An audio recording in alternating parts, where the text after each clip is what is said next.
Daily. Taste the Daily.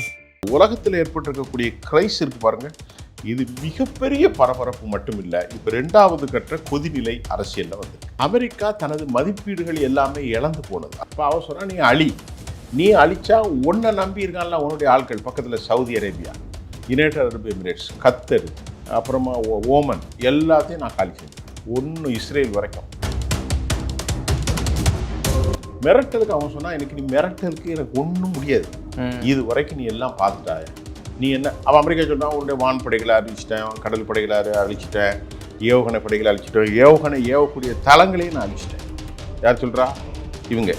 அப்போ அவன் சொல்லிக்கிட்டே இருக்க வச்சுட்டு அவன் அடிச்சுக்கிட்டே தான் இருக்கான். அப்போ இந்த போர்ல இல்லாத நடுநிலையான ஒரே ஒரு ஆள் தான் அவன். யாரு? அவன் ஒரு ரவுடி, ஒண்ணுக்கு உதவாத பாகிஸ்தான், சண்டைக்கு சண்டை கண்ணுக்கு கண்ணுன்னு ஈரானை அறிவிச்சிட்டான். அமெரிக்காக்காரன் போருக்கு போறதுக்கு ரொம்பவே கஷ்டத்தில் இருக்கு. இன்டர்நேஷ்னல் லெவலில் ஸ்ட்ராட்டஜிக்கல் வார் விஷயத்தை அனலைஸ் பண்ண சொன்னால் அமெரிக்கா ஒருவேளை இந்த ஜலசந்தியில் போய் போர் செஞ்சால் ஒருபோதும் வெற்றி பெற முடியாது, உயிரிழப்பு பயங்கரமாக இருக்கும், விமானங்கள் எல்லாம் சேதாரப்படும் அதுன்னு சொல்லி அவங்க அறிவிச்சிட்டாங்க. அமெரிக்கா ஆயுத பற்றாக்குறை மிக கடுமையாக இருப்பதாகவும், ஒட்டுமொத்தமாக 100 ஆயுதத்தில் இப்போ 50 ஆயுதங்கள் காலி ஆகிட்டான். இப்போ அமெரிக்கா என்ன சொல்கிறாங்க, இவ்வளவு கப்பலை பிடிச்சிட்டீங்க, எதுவும் நடக்கலை, அதை வெளியே விட முடியாது, இப்போ நாளைக்கு வெள்ளிக்கிழமை பேச்சை வச்சுக்கிட்டானா அப்படின்னு அமெரிக்கா சொல்லுது. அமெரிக்கா சொல்லுதுன்னா பாகிஸ்தான் சொல்லுது. பாகிஸ்தானுக்கு ப்ரெஷர் கொடுக்குறாங்க. அசிமுனி, நீ எப்படியாவது அந்த பாய்கிட்ட போய் பேசிடு, நீயும் பாய் தானே, அந்த பாய்கிட்ட பேசி எப்படியாவது கதையை முடிச்சுது. இவன் தச்சமே சொன்னால் to be extend war ceasefire. 2 பிரச்சனை இருந்தாலும் ஒரு பக்கம் ஒருவன் இருப்பான், மற்றொரு ஒரு பக்கம் இருப்பான், 2 பேரும் உட்காந்து பேசி தானே தீர்வு வரும். இவன் ஒரு ஆள் அறிவிச்சிட்டு எப்படி அமெரிக்கா மட்டும் அறிவிச்சான். இப்போ ஈரான் கேட்குறான், யார்கிட்ட கேட்டு அறிவிச்சான், யார்கிட்ட கேட்டு அறிவிச்சான். இப்போ அமெரிக்கா செய்வதும் வித்திக்கவும், அதாவது என்ன சொல்றது, விக்கி நிற்குது, விழுங்கவும் முடியாது, கக்கவும் முடியாது, இடையில நிற்குது. அமெரிக்காவுக்கு என்ன பண்ணுறதுன்னு தெரியாத பெரிய சிக்கல்ல இருக்கான். இப்போ போர் செய்யவும் முடியாது, மிகப்பெரிய ஆயுத பற்றாக்குறை இருப்பதாக செய்தி வருது. அப்படி ஒருவேளை நாளை சீனா போன்ற நாடுகள் தாக்கினால் அமெரிக்கா குறைந்து போய்விடும்.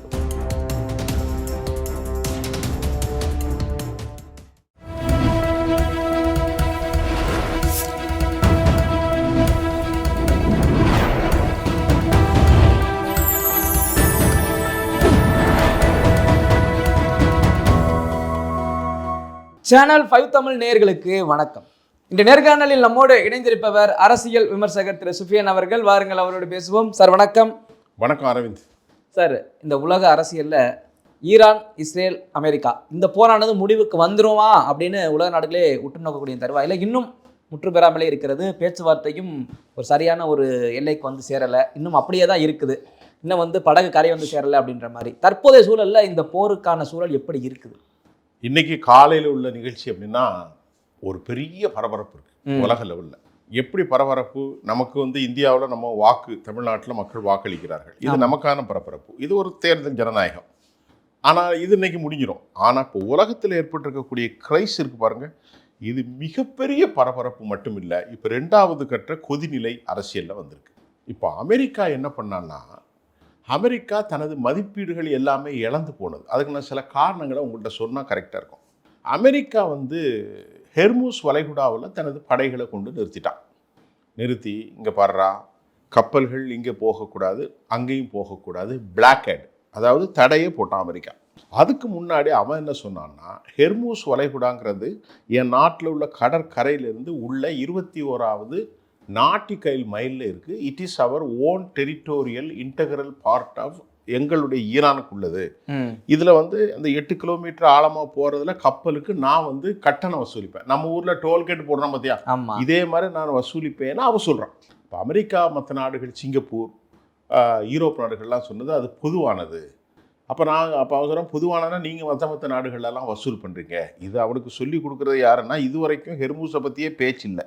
அமெரிக்கா சொன்னது ஒன்றை நான் நாசம் பண்ணிடுவேன். இப்படி ஒரு தடவை சொல்லலை, 2 தடவை சொல்லலை, 3 தடவை சொல்லலை.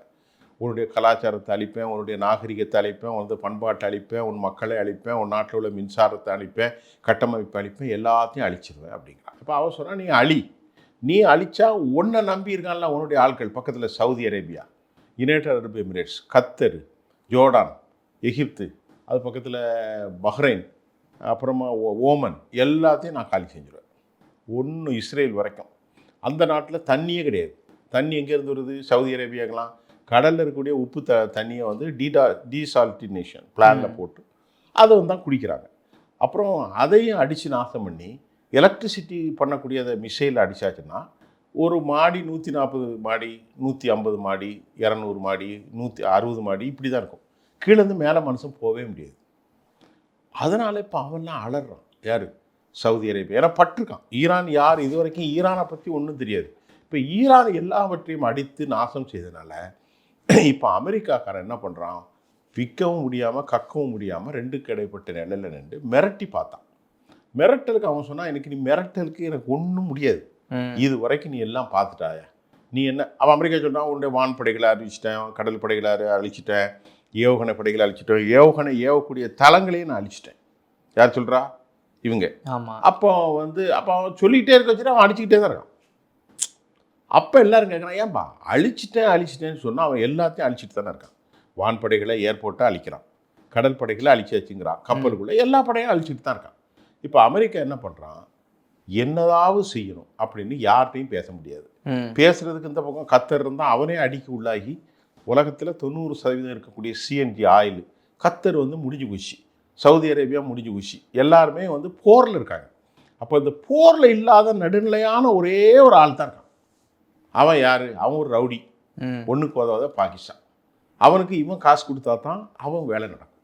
இப்போ அவன்கிட்ட கேட்டான், உனக்கு நான் என்ன வேணாலும் காசு தரேன், கதை முடிஞ்ச பிறகு பார்த்து நம்ம ஊரை சொல்லல, டேய் பார்த்து முடிச்சு கொடுத்துரு, இதான் உண்மை, நான் பொய் சொல்லலை, உனக்கு எது வேணாலும் தரேன். அவன் என்ன பண்ணுறான்? அசீம் முனீர் நேராக ஃப்ளைட் எடுத்துக்கிட்டு எகிப்துக்கு போகிறான், கத்தருக்கு போகிறான், துருக்கிக்கு போகிறான், அமெரிக்காவுக்கு போகிறான், ஈரானுக்கு போகிறான். எப்படியாவது பண்ணுங்க. இப்போ என்ன பண்ணுறான்? டொனால்ட் ட்ரம்ப் சாட்சிக்காரன் கால்றவோட சண்டைக்காரன் கொண்டது 2ஆம் கட்ட பேச்சுவார்த்தைக்கு வாங்க அப்படின்னு அறிவிச்சான். உடனே ஈரானுடைய பக்கர் கலிபாப், அவர் தான் இப்போ தலைமை பொறுப்பில் இருக்கார், சபாநாயகர், 64 வயசாச்சு. அவர் வந்து ஒரு விமானியும் கூட, ஐஆர்ஜிஎஸ்னுடைய முன்னாள் இராணுவ பட தளபதியும் கூட. அப்புறம் சொல்கிறாரு, இனி நான் உங்கள்கிட்ட பேச்சுவார்த்தைக்கு வரமாட்டேன், பேச்சுவார்த்தைக்கு வந்தால் எங்களை கொல்றதுக்கு நாட்டுடைய ஆளு மிசைல் வச்சு காலி பண்ண பார்த்தான், அப்புறம் நீ சொல்கிறது அவனும் பொய், இனி நான் வரவே மாட்டேன், சண்டைக்கு சண்டை, கண்ணுக்கு கண்ணுன்னு ஈரானை அறிவிச்சிட்டு அமெரிக்காக்காரன் போருக்கு போகிறதுக்கு ரொம்பவே கஷ்டத்தில் இருக்குது. இன்டர்நேஷ்னல் லெவலில் ஸ்ட்ராட்டஜிக்கல் வார் விஷயத்தை அனலைஸ் பண்ணக்கூட சொன்னால் அமெரிக்கா ஒருவேளை இந்த ஜலசந்தியில் போய் போர் செஞ்சால் ஒருபோதும் வெற்றி பெற முடியாது, உயிரிழப்பு பயங்கரமாக இருக்கும், விமானங்கள் எல்லாம் சேதாரப்பட்டுரும் அதுன்னு சொல்லி அவங்க அறிவிச்சிட்டான். இப்போ அமெரிக்கா என்ன பண்ணுறான்? மிரட்டி பார்த்து உருட்டி பார்த்து சரி வராமல் என்ன பண்ணுறதுன்னு ஒன்றும் தெரியாமல் நேற்று செவ்வாய்க்கிழமையோடு முந்தானேற்று, இன்றைக்கி வேலைக்கிழமை, ஆமாம், கதை முடிஞ்சுது, டேட்டு முடிஞ்சதில்ல, நைட்டு நள்ளிரவோடு முடிஞ்சணும், பிரச்சாரம் பண்ணக்கூடாது மாதிரி.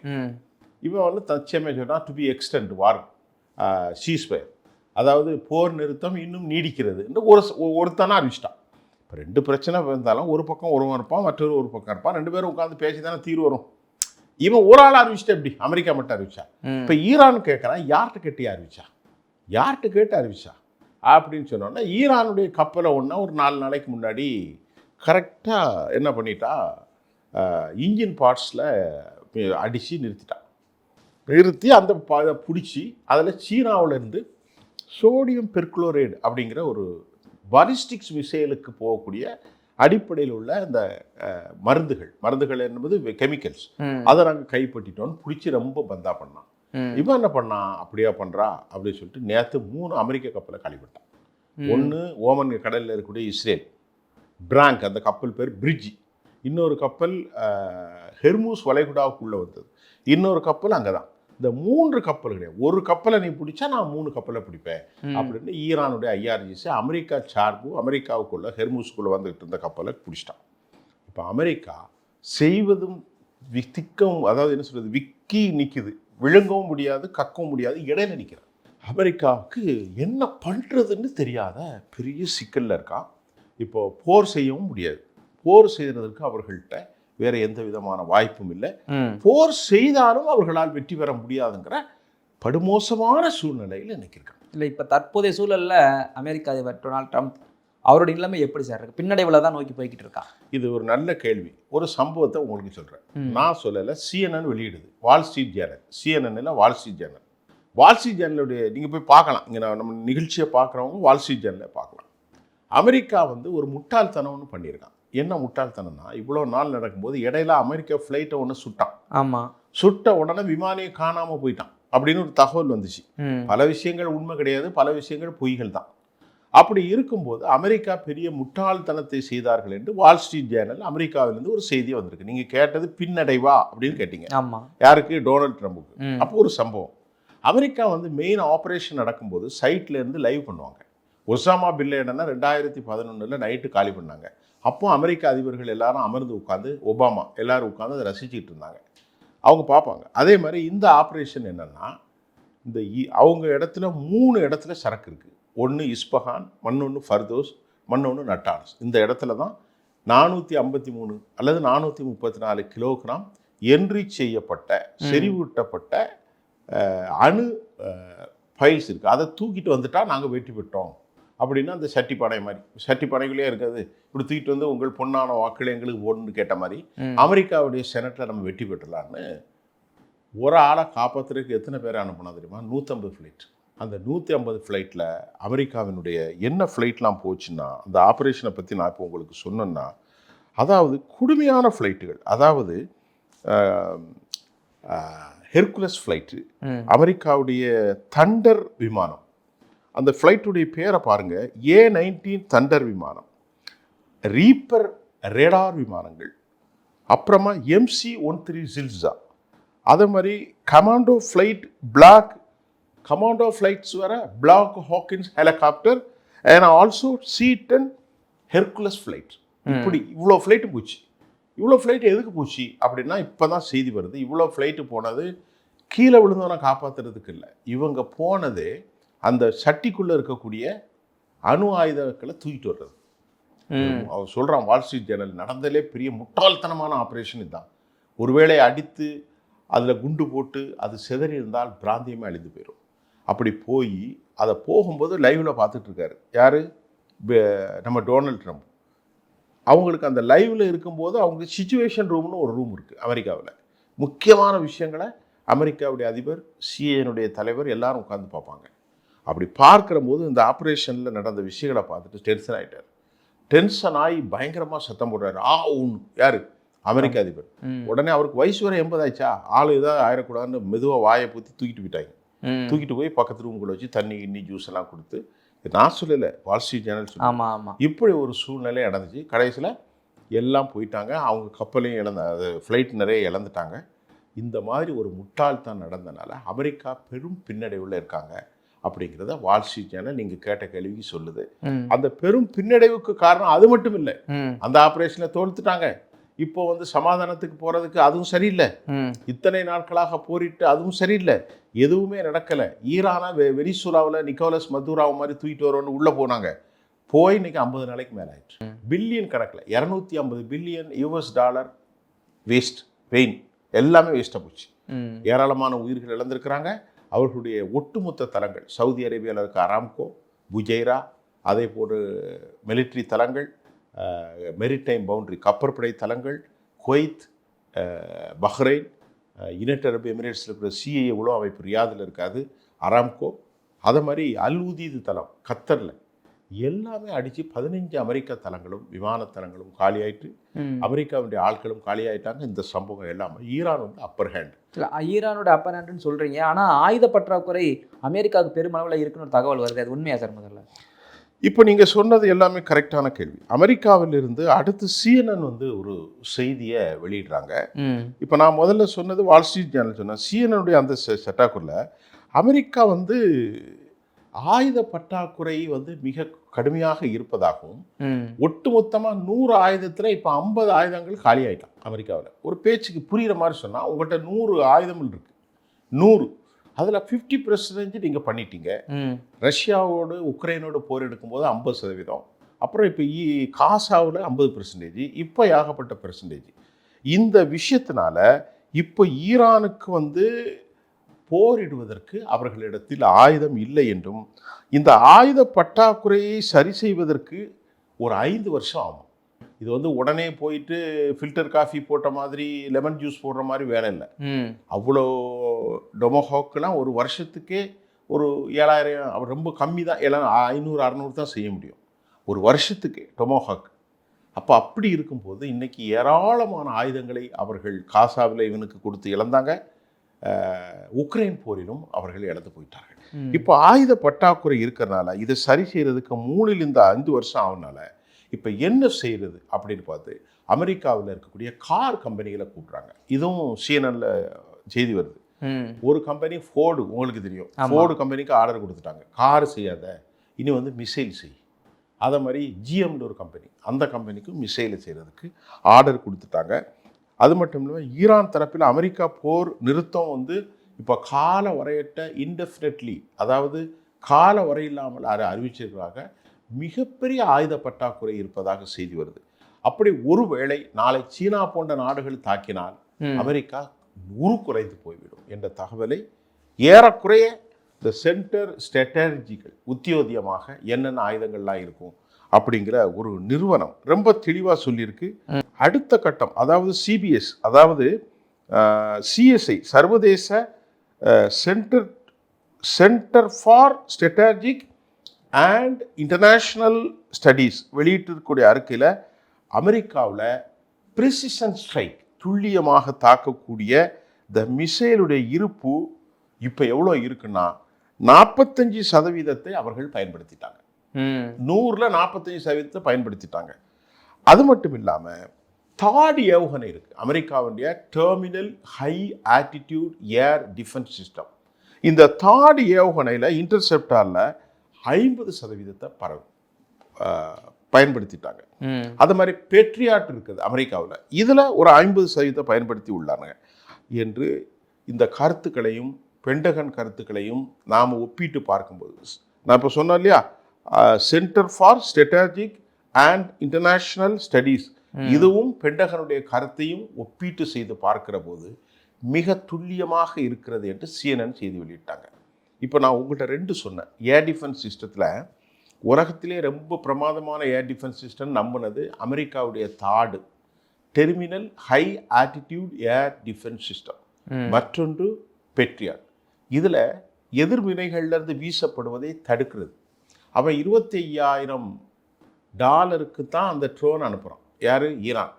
இவன் அதை தடுக்கிறதுக்கு கோடிக்கணக்கில் ஆகுது. அதாவது இந்த ஏர் டிஃபென்ஸ் சிஸ்டத்தை வச்சிருப்பாங்க அமெரிக்காக்காரன், எல்லா நாட்டிலையும் கொடுத்தாங்க. அதை தடுக்கணும் இல்லை, எது வந்தாலும் தடுக்கும். அதை ஒன்றை தடுக்கிறதுக்கு 20 கோடி ஆகுது. ஆனால் அவனுக்கு வெறும் $25,000 தான் ஆகுது. இப்படி தடுக்கிற தாடும் இப்படி தடுக்கிற பேட்ரியாட்டிலும் இருந்தும் பாதி காலி ஆயிட்டான். அதனால அதுக்கு ஜனமே 15-18,000 கோடி போயிட்டான். அப்புறம் இனி அதை செய்கிறதுனா ரொம்ப வருஷம் ஆகும் அப்படிங்கிறத பென்டகன் அறிவிச்சிருக்கிறது. பென்டகன் அறிவிச்சது மட்டும் இல்லை, centre for strategics and international studies அது சொன்னதை சிஎன்என் உறுதிப்படுத்துது. ஆயுதங்கள் அவர்களிடத்தில் இல்லை. சிஎன்என் வந்து ஈரானில் உள்ள பத்திரிகை இல்லை, அமெரிக்காவுடைய பத்திரிகை தான் சொல்லுது. ரொம்ப மோசமாக இருக்குது. அதனால தான் அவனே போய் போர் நிறுத்த வேணான்னு ஈரான் சொன்னாலும் போரை நிறுத்திக்கலாம். அதுக்கு தான் பக்கர் கலிபாப் சொல்கிறாரு, உன்னை பற்றி எங்களுக்கு தெரியும், உங்ககிட்ட சரக்கு இல்லைன்னு எங்களுக்கு தெரியும், போர் போட்டுக்கிடலாம் அப்படின்னு ஈரான் கொடுக்குது. உலகத்தில் இவ்வளவு மோசமாக அமெரிக்கா போனது எப்போதும் இல்லை என்பதை வரலாற்றில் இல்லாத ஒரு நிகழ்வு இது. வரலாற்றில் எப்பவும் இப்படி நடக்கல. இது ஒரு முக்கியமான முதல்ல நீங்கள் பேசும்போது சொன்னீங்க 3 கப்பலை வந்து அடித்து தாக்குனாங்கன்ட்டு. இந்த தாக்குதல் நடத்தப்பட்ட அந்த 3 கப்பல்களும் இப்போ ஈரான் பிடியில் தான் இருக்குதா? 3ம் இப்பொழுது ஈரான் கையில் தான் இருக்குது. ஈரானுடைய கையில் தான். முதல்ல அமெரிக்கா வந்து முதல் கப்பல் ஒன்று காலி பண்ணாங்க. இப்போ இந்த 3 கப்பல்கள், ஒரு கப்பல்கள் ஈரானுக்கு வந்து அமெரிக்கா வந்து இந்த விஷயத்தில் ஒரு கப்பல் வந்து கிட்டத்தட்ட ஓமன் எல்லையிலே பிடித்தார்கள், மற்றொன்றை ஹெர்மூஸ் எல்லையிலே பிடித்தார்கள், மீதி உள்ளவற்றை ஒன்று அந்த ஜலசந்திக்கு மத்தியிலே பிடித்து விட்டார்கள். இந்த 3 கப்பலும் அதை கூட இவர்களால் திருப்பி பிடிக்க முடியவில்லை அமெரிக்காவில். அதனால் வால்ஸ்ட்ரீட் ஜேர்னலுடைய அடுத்த கட்டுரை என்ன சொன்னால், என்ன அடுத்த ஒரு முக்கியமான ஒரு கப்பல்னா, அடுத்த 36லேருந்து 72 மணி நேரத்தில் இப்போ அமெரிக்கா என்ன சொல்கிறாங்க, இவ்வளவு கப்பலை பிடிச்சிட்டீங்க, எதுவும் நடக்கலை, அதை வந்து வெளியே விட முடியாது, இப்போ நாளைக்கு வெள்ளிக்கிழமை பேச்சை வச்சுக்கிடலாம் அப்படின்னு அமெரிக்கா சொல்லுது. அமெரிக்கா சொல்லுதுன்னா பாகிஸ்தான் சொல்லுது. பாகிஸ்தானுக்கு ப்ரெஷர் கொடுக்குறாங்க. அசீம் முனீர், நீ எப்படியாவது அந்த பாய்கிட்ட போய் பேசிடு, நீயும் பாய் தானே, அந்த பாய்கிட்ட பேசி எப்படியாவது கதையை முடிச்சிரு. இப்போ நம்ம கலவுக்கெல்லாம் பேசுகிறோம், அந்த அளவுக்கு ப்ரெஷர், எப்படியாவது பேசி முடிச்சிரு, உனக்கு நான் எல்லாமே பண்ணிக்கிறேன் அப்படின்னு சொல்கிறாங்க. அசீம் முனீரும் நவாஸ் ஷெரீஃபுடைய தம்பி ஷெர்ஃபாஸ் ஷெரீஃபும் பேசுகிறாங்க. அந்த செய்தி என்ன வந்திருக்குன்னா, Islamabad to connect with Tehran to be continuously negotiation. எதுக்காக? ரிகார்டிங் த சீஸ்ஃபயர், இந்த இதற்கான விஷயத்தில் அவங்க கன்யூஸாக அவங்க பேசி நடத்துகிறாங்க. சார் வாங்க சார் பேசிக்கலாம் சார், நம்ம ஊரில் சொல்லுவோம்ல, சார் வாங்க சார் பேசி முடிச்சுக்கலாம். ஆனால் ஈரானை பொறுத்தவரை ரொம்ப தெளிவாக ஹோல்ட் பண்ணியிருக்கிறாங்க. அவங்களுடைய டிமாண்டில் வந்து நாங்கள் இறங்குறதே இல்லை. நாங்கள் இழந்துட்டோமே, நாங்கள் 47 வருஷம். ஈரான் என்ன சொல்லுது, நாங்கள் இனி இழக்கிறதுக்கு என்ன இருக்குது, 47 வருஷமாக நாங்கள் எல்லாமே போயிட்டு எங்களுக்கு தடை பண்ணிட்டீங்க. என் நாட்டில் இருக்கக்கூடிய குரூடை கூட எங்களுக்கு விற்க முடியல. எங்களுடைய உச்சபட்ச லவபிள் எங்களுடைய லீடர் ஆயத்துல்லா கமேனி, அவங்க ஐஆர்ஜிசியுடைய தலைவர், 87 வயசு, அவரை போய் கொலை பண்ணீங்க. அவ்வளவு தலைவர்களையும் கொலை செஞ்சீங்க. எது கொலை செஞ்சீங்க? பச்சை பிள்ளைகள் 170 குழந்தைகள், 6 வயசு 8 வயசு 5 வயசு 4 வயசு 12 வயசு, இந்த பிள்ளைகள் ஸ்கூலில் படித்த பிள்ளைகள், பொம்பளை பிள்ளைங்க, அவர்களையும் 20 டீச்சர்ஸையும் கொலை பண்ணீங்க. மக்கள் வாழ்கிற கட்டமைப்பில் 3000 பேரை கொலை பண்ணீங்க. குண்டுகளை இன்னும் போட்டுக்கிட்டு இருக்கீங்க. நாங்கள் என்ன தப்பு செஞ்சோம் சொல்லுங்கள், நாங்கள் என்ன தப்பு செஞ்சோம்? அணு ஆயுதங்கள் கையில் இருக்கக்கூடாதுங்கிறீங்க. உங்கள்கிட்ட 13000 குண்டு இருக்குது. உன் பக்கத்தில் உனது ப்ராக்சியான யூதன்ட்ட 90லேருந்து 300 குண்டு இருக்குது. அதை பற்றி உலகம் பேச மறுக்குது. நாங்கள் அணு ஆயுதம் வச்சுருக்கோம். அது எதுக்கு வச்சுருக்கோம்? மின்சாரம், எலக்ட்ரிசிட்டி செய்வதற்கு. அவங்க சொல்கிற நியாயமான கோரிக்கை. மற்றொன்று எரிசக்திக்கு, மூன்றாவது வந்து மற்ற ஆற்றல், இந்த மாதிரி விஷயங்களுக்காக நாங்கள் பயன்படுத்துகிறோம். நீங்கள் என்ன செய்யுங்க, இன்டர்நேஷ்னல் அட்டாமிக் எனர்ஜி ஏஜென்சி அவங்க வந்து கண்ட்ரோல் பண்ணிட்டு, அவங்க வந்து பார்க்கட்டும், அவங்க பார்த்து நிற்போம். நாங்கள் ஒன்றும் அவங்க கண்ட்ரோல்லே இருக்கட்டும், ஆனால் எங்கள் நாட்டில் இருக்குது, அவங்க கண்ட்ரோல்லே இருக்கட்டும், எங்கள் நாட்டில் இருக்குது, அவங்க அப்பப்போ வந்து செக் பண்ணிக்கிட்டு. நான் ஒன்றும் சொல்லலை, நீங்கள் எங்கள் கூட வியாபாரம் பண்ணுங்கள். யார் சொல்கிறா? ஈரான் சொல்லுது. நான் உங்கள் கூட வியாபாரம் பண்ணுறேன், நீங்கள் எங்கள் கூட வியாபாரம் பண்ணுவோம் அப்படின்னு ஒரு நல்ல டாக் சொல்கிறாங்க. அப்புறம் ஹெர்மூஸை பற்றி முன்னால் பேசே இல்லை, இப்போ தான் அவங்க பேசியிருக்காங்க. ஏன்னா சொல்லி கொடுத்துட்டாங்க. அவங்களுக்கு ஃபுல் பேக் போனால் இருக்கிறது வந்து என்ன சொல்கிறது, சீனாவினுடைய செய்மதி, எர்த்து ஐ அப்படிங்கிற ஒரு செய்மதி அவங்களுக்கு கொடுத்துட்டாங்க. செய்மதின்னு என்னது? சேட்டலைட். அதுதான் துல்லியமாக தாக்குனது. சுல்தான் ஏர்பேஸில் தாக்குனது, அராம்கோ தாக்குனது, சிஏ உளவு அமைப்பு தாக்குனது, எல்லாமே அந்த இதான் சேட்டலைட் பிக்சர் தான். அது மட்டும் இல்லாமல் காஸ்பியன் வளைகுடாவிலிருந்து ஆயுதங்களை அனுப்பிக்கிட்டே இருக்காங்க ரஷ்யா. இவங்க மேன்பேடுன்னு ஒரு ஆயுதங்களை, அதாவது தோல் இருந்து அடிக்கக்கூடியது, அந்த ஆயுதங்களை 1000 ஏவுகணைகளை, துர்க்மெனிஸ்தான் ஒரு நாடு இருக்குது, இந்த காஸ்பியன் கடலில் 5 நாடு, Kazakhstan, Turkmenistan, Azerbaijan, Iran, Russia, இதுக்குள்ளே யாரும் வரக்கூடாது. அமெரிக்காவோ எந்த நாடும் வராது, சீனாவோ வராது. அது உள்ளே அனுப்பிக்கிட்டே இருக்காங்க சீனாக்காரங்க, ஏகப்பட்டது. இப்படி வலுவானனால அவன் வந்து நீ இறங்க வேணாம், நான் இவ்வளோ இழந்துட்டேன், இனி என்கிட்ட இழக்கிறதுக்கு என்ன இருக்குது? உயிர் மட்டும்தான் இருக்குது, அதை நீ எடுக்கிறத எடுத்துரு, நானும் வந்து பார்ப்போம். இப்போ அமெரிக்காவுக்கு எதுவுமே இல்லை. அமெரிக்க வரலாற்றில் அமெரிக்காவை இவ்வளவு தாழ்வுக்கு, கேவலத்துக்கு கொண்டு போன ஒரு தலைவர் டொனால்ட் ட்ரம்ப் தான். அதுக்கு ஒரு உதாரணத்தை நான் சொல்கிறேன். நேற்று அப்துல் ஹாலிக் பின் அப்துல்லா அப்படிங்கிற ஒரு பெரிய ஆள், அவர் பேர் என்னது? அப்துல் ஹாலிக் பின் அப்துல்லா. அவர் வந்து அங்குள்ள ஒரு ஸ்ட்ராட்டஜிக், அதாவது கொள்கை வளர்ப்பு, கொள்கை வகுத்தல் மற்றும் அரசியல் விமர்சகர், எங்கே? யுனைடெட் அரபு எமிரேட்ஸ். அவர் சொல்கிறாரு, இனி அமெரிக்கா எங்களுக்கு தேவையில்லை, நாங்கள் இதுவரை அமெரிக்காவை நம்பினோம், அமெரிக்காவிடத்திலிருந்து எங்களுக்கு ஆயுதங்களை கொடுத்திருக்கிறீர்கள், ஆனால் நாங்கள் சிரமப்படும் போது அமெரிக்கா எங்கள்கிட்ட வரலையே, நாங்கள் தானே நின்று அடித்தோம், இனி ஒன்றை வச்சு எங்களுக்கு என்ன பிரயோஜனம்? அப்படியே சொல்லிட்டார். தளங்களெல்லாம் காலி பண்ணிட்டு போயிருங்க, சரக்கு எதில் நல்ல சரக்கோ நாங்கள் வாங்கிக்கிறோம், மார்க்கெட்டில் பல சரக்கு இருக்கும், அது மாதிரி நீங்களே எங்களுக்கு ஆயுதம் கொடுங்க, சீனாவிட்டையும் வாங்கிடுவோம், இந்தியாட்டையும் வாங்கிடுறோம், நீங்கள் எங்களுக்கு தேவையில்லை. அந்த குரல் எங்கேருந்து வந்துட்டு? அப்துல் ஹாலிக் பின் அப்துல்லா, யூஏஇலேருந்து வந்துருச்சு. இப்போ இந்த போர் முடியும் போது டாலரைசேஷன் பிளானுக்கு போயிடுவாங்க. அவங்க இப்போ என்ன சொல்கிறாங்க, ஈரான் இனி ஹெர்மூஸ்லேருந்து நம்ம நாட்டுக்கெல்லாம் ஃப்ரீ, இந்தியாவுக்கு ஃப்ரீ. 5 நேச நாடுகளில் இந்தியாவே அவங்க தேர்ந்தெடுத்திருக்காங்க, அது நமக்கு ப்ளஸ் பாயிண்ட். 5 நேச நாடுகளில் ரஷ்யா ஒன்று, வடகொரியா ஒன்று, அப்புறமா சீனா ஒன்று, இந்தியாவும் அந்த பிளானில் இருக்குது. ஆனால் நம்ம கொஞ்சம் மாற்றி இந்த பக்கம் தலையை காட்டுறோம், அந்த பக்கம் தலையை காட்டுறோம், அது சரியில்லை.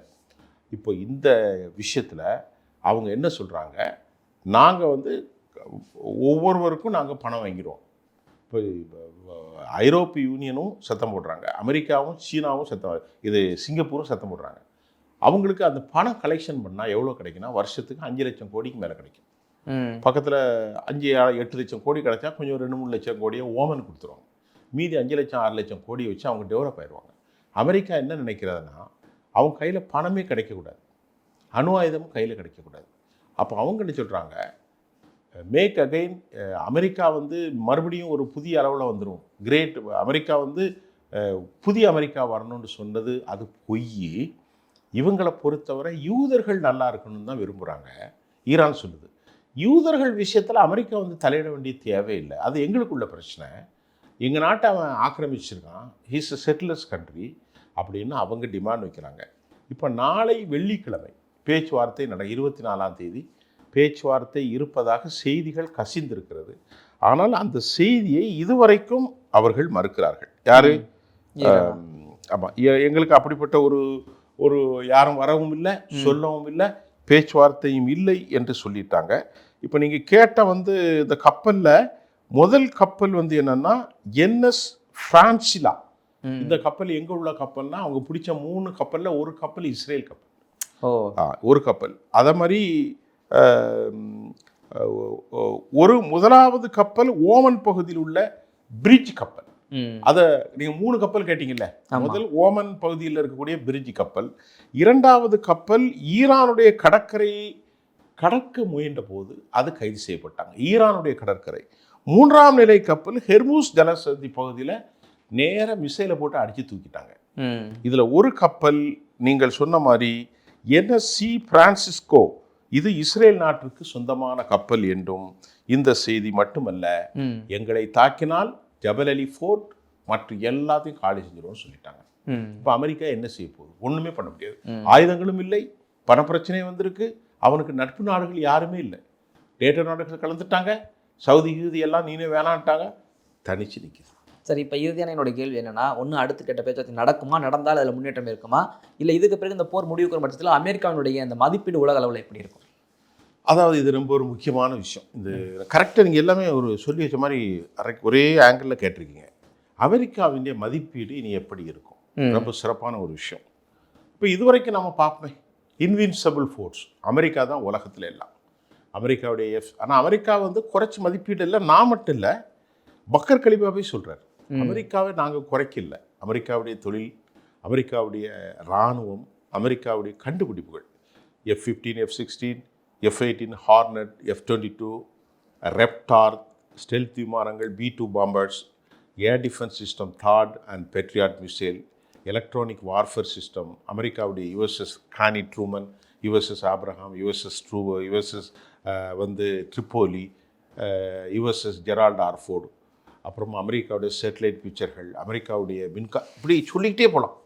அமெரிக்காவுக்கு ஈக்குவல் எதுவுமே இல்லை, அப்படி ஒரு சிறப்பான வைத்திருக்கிறார்கள். அது ஈரான்னு சொல்கிறாங்க, அவ்வளோ சிஸ்டம் வச்சுருக்காங்க அமெரிக்கா. ஆனாலும் எதுவுமே வேலை செய்யவில்லை. அமெரிக்காவுடைய தாடை அடிச்சிட்டாங்க, அமெரிக்காவுடைய பேட்டியாட்டை அடிச்சிட்டாங்க, அமெரிக்காவுடைய கப்பல் பற்றி எரிஞ்சு ஓடிட்டு பார்க்குறோம்ல, அமெரிக்காவுடைய டிஃபென்ஸ் சிஸ்டமும் காலி ஆயிட்டு, அமெரிக்காவுடைய இராணுவமும் காலி ஆயிட்டு, எதுவுமே வேலை செய்யலை.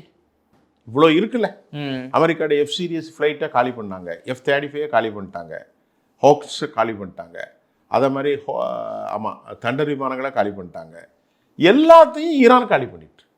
ஆனால் இப்போதுதான் உலகத்துக்கு தெரிகிறது, விமானத்தை குண்டுகள் போடுவதை விட மிசைல் தொழில்நுட்பம் அற்புதமானது. அவர்களுடைய மிசைல் தொழில்நுட்பத்தில் 2 சொல்லி முடிச்சிடலாம்.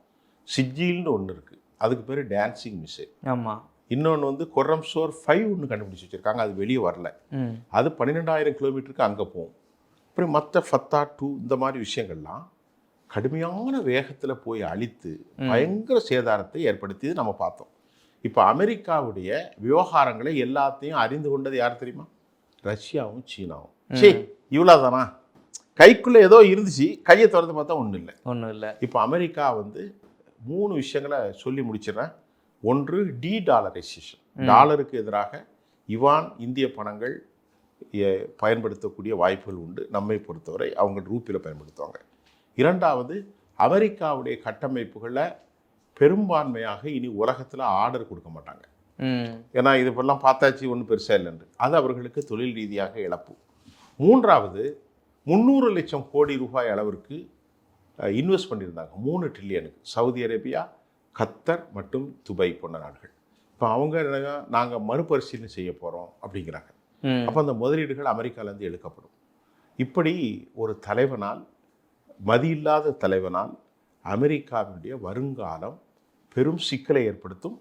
இன்னைக்கு கேலன் $3 இருந்தது, இப்போ $5 ஆயிட்டு. இனி தொடர்ந்தால் உலகம் முழுவதும் பெரும் கொதிநிலையில் போயிடும். அமெரிக்காவில் பையிங் கெப்பாசிட்டி குறைஞ்சி இன்ஃப்ளேஷன் ஆயிரும். அதைத்தான் அவங்க பெரிய அணுகுண்டா இப்போ கையில் வச்சுருக்காங்க ஈரான். அணுகுண்டுகளை விடலாம் பெரிய அணுகுண்டு எது? ஹெர்மூஸ் அணுகுண்டு. இன்னும் 10 நாள் தொடர்ந்தால், 20 நாள் தொடர்ந்தால் உலகத்தில் பெரும் பாதிப்பு வரும். உங்களுடைய பல்வேறு கருத்துக்களை எங்களோட பகிர்ந்தமைக்கு ரொம்ப நன்றி சார். தொடர்ந்து பேசுவோம். நன்றி.